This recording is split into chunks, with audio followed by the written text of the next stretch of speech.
अस्सलामुअलैकुम। आज जो टॉपिक हम डिस्कस करेंगे वो है पिट्स। तो स्टार्ट करते हैं।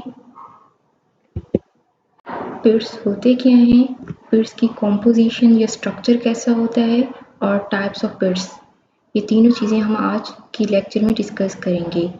तो पिट्स क्या होती हैं?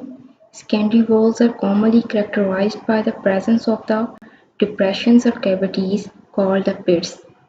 सिंपली हमारी जो सेकेंडरी वॉल है उसमें कुछ ना कुछ एरियाज अनथिकन्ड होते हैं जहाँ पर डेपोजिशन नहीं होती, तो उसको कहते हैं pits. Pits are relatively thinner portions of the cell that adjacent cells can communicate or exchange fluid through. Pits are characteristic of the cell walls with the secondary layers. Generally, each pit has a complementary pit opposite of it in the neighboring wall. These complementary pits are called pit pairs. Simply हम आगे देख लेते हैं किस तरह से पिट होती है और पिट का स्ट्रक्चर होता है। ये हमारा सेल 1 है और ये हमारा सेल 2 है। तो ये हमारा सेल, ये सिंपली हमारी मिडल लैमेला और इसके साथ में प्राइमरी वॉल, देन ये सेकेंडरी वॉल, ये सारी की सारी सेकेंडरी वॉल है, थिकन हुई है, डेपोजिशन हुई है। तो अब हमारा ये पहला एक सेल है, जिस सेल में मतलब ये सेल है यहाँ पर सेकेंडरी वॉल की डेपोजिशन हुई, लेकिन कुछ एरिया आया जहाँ पर सेकेंडरी वॉल की डेपोजिशन नहीं हुई, उसको कहते हैं पिट। और इस पिट के सामने ऑपोजिट कॉम्प्लीमेंट्री इसका पिट होता है, तो मतलब अगले सेल में या नेबरिंग सेल में, तो उसको कहते हैं पिट पेयर। अब हम देख लेते हैं कि ये हमारा सेल 1 है, ये हमारा सेल 2 है।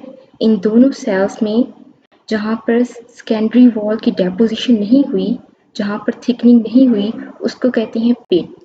और इस पिट के सामने बिल्कुल एडजेसेंट नेबरिंग सेल में भी एक पिट होगा जिसको कहते हैं पिट pair.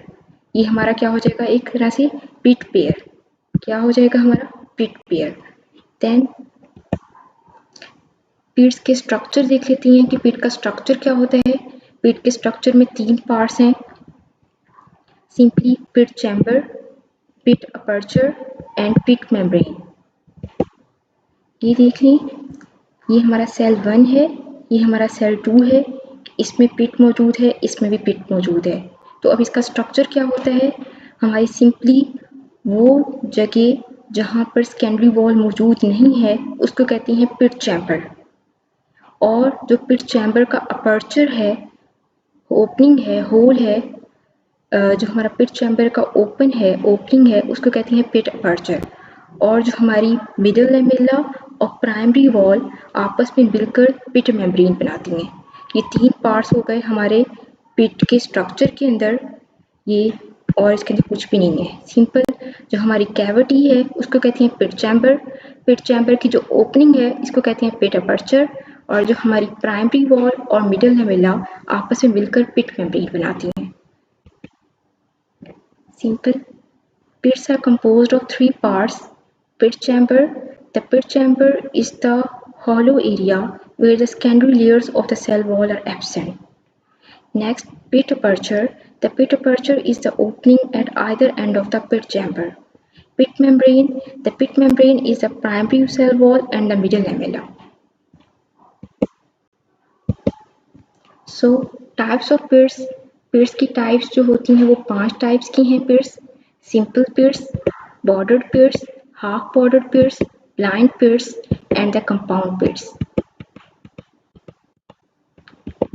Simple pits, simple pit simply ये हमारा स्ट्रक्चर है, ये हमारा सेल 1 है, ये हमारा सेल 2 है, और हमारे इन दोनों सेल्स में क्या है, पिट मौजूद है, पिट मौजूद है। ठीक है, तो अब क्या है, जो हमारा ये पिट है इसका पिट चैम्बर का डायमीटर और पिट अपर्चर का डायमीटर दोनों सेम है, तो उसको कहते हैं simple pit. A pit pair in which the diameter of the pit chamber and the diameter of the pit aperture are equal. This is called simple pit and this is called simple pit pair. मतलब एक पिट के सामने दूसरा पिट मौजूद है तो simple pit pair. Diameter of the pit chamber, ये pit chamber है हमारा, और ये हमारा पिट अपर्चर, इन दोनों का डायमीटर सेम होगा तो उसको कहते हैं सिंपल पिट्स। बॉर्डर्ड पिट्स में क्या होगा, हमारी सेकेंडरी वॉल ओवर आर्च्ड हो जाएगी, जिसकी वजह से हमारा पिट चैम्बर का डायमीटर खासा बढ़ जाएगा पिट अपर्चर से। मतलब हमारा पिट अपर्चर की ओपनिंग जो है, पिट अपर्चर जो है उसका डायमीटर खासा छोटा होगा पिट चैम्बर की निस्बत। ये आप यहाँ पर देख सकते हैं। A pit pier in which the pit chamber is overarched by the cell wall, creating a large pit chamber and a smaller pit aperture. Smaller pit aperture and larger pit chamber, these are called the bordered pits. Half border pits simple, एक cell में border pit होगा और दूसरे cell में simple पिट होगा, उसको कहेंगे half border pit. A pit pair in which the bordered pit has a complementary simple pit, such pit pair is called half bordered pit pair. Simple है, ये हमारा बॉर्डर पिट हो गया और ये हमारा सिंपल पिट मौजूद है, तो इसको कहते हैं हाफ बॉर्डर पिट पेयर। ब्लाइंड पिट में क्या होगा, सिंपली ये हमारा सेल 1 है और ये हमारा सेल 2 है। तो अब क्या है, इस सेल 1 में तो पिट मौजूद है लेकिन इसके कॉम्प्लीमेंट्री में कोई पिट मौजूद नहीं है, तो उसको कहते हैं blind pit. A pit pair in which the simple pit has no complementary pit, this is called blind पिट।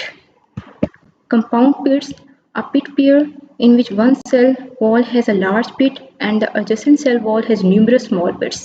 ये हमारा सेल 1 है एंड ये हमारा सेल 2 है। एक सेल में तो क्या है, लार्ज पिट मौजूद है, लेकिन जो हमारा एडजेसेंट सेल है उसमें न्यूमरस स्मॉल पिट्स मौजूद हैं। न्यूमरस स्मॉल पिट्स मौजूद हैं, ये सारे न्यूमरस स्मॉल पिट्स मौजूद हैं, जिसको कहते हैं कंपाउंड पिट्स। ये हमारी टाइप्स ऑफ पिट्स हो गई। अब हमारे जो बॉर्डर्ड पिट्स होती हैं उनमें कुछ टर्म्स यूज़ करते हैं हम, टॉरस एंड मार्गो, तो उनको हम देख लेते हैं कि आखिर टॉरस एंड मार्गो होता क्या है।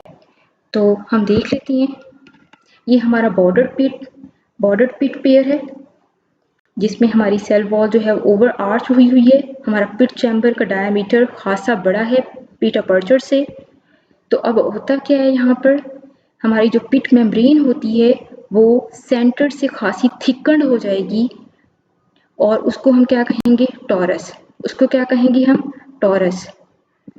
सेंटर से हमारी पिट मेम्ब्रेन का थिकन्ड हो जाना, दिस इज कॉल्ड टॉरस। और इसकी सराउंडिंग में जो मेम्ब्रेन होती है उसको कहते हैं मार्गो।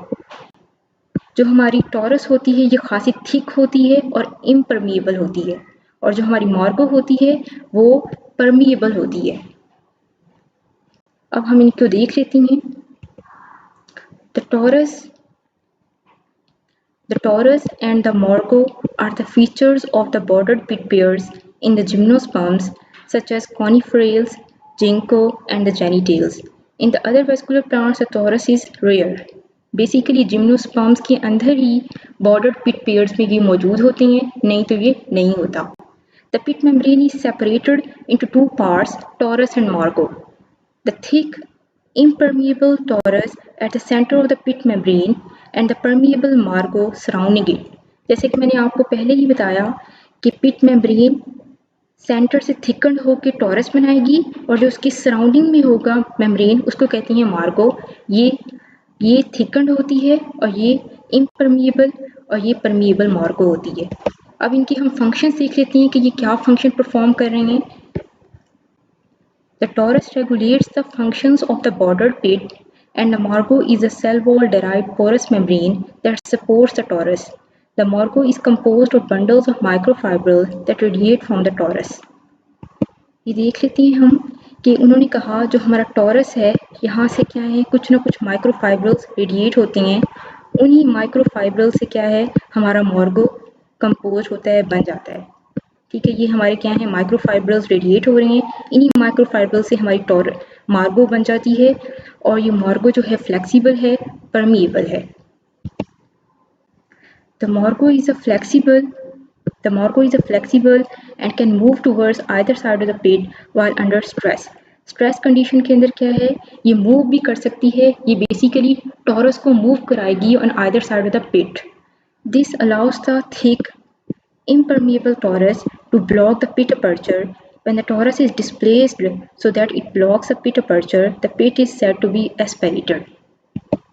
ये देख ली, अंडर स्ट्रेस कंडीशन में जो हमारा सेंटर में थिकन टॉरस है, ठीक है, इसको हमारी जो परमिएबल फ्लेक्सिबल मार्गो है वो मूव कराएगी और पिट अपर्चर को क्या करा देगी, क्लोज करा देगी, बंद करा देगी।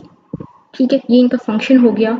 हमारी थिक टॉरस को इसने पिट अपर्चर को बंद करने में रोल अदा किया है मार्गो ने। तो ये इनके फंक्शंस हो गए। और ये टॉरस और मार्गो का जो फीचर है ये बेसिकली बॉर्डर्ड पिट्स के अंदर होता है। बॉर्डर्ड पिट्स के अंदर ही ये देखा गया है। अगर आपको मेरी ये वीडियो अच्छी लगी हो तो इसको लाइक करें, शेयर करें और मेरे चैनल को सब्सक्राइब करें। Thank you so much.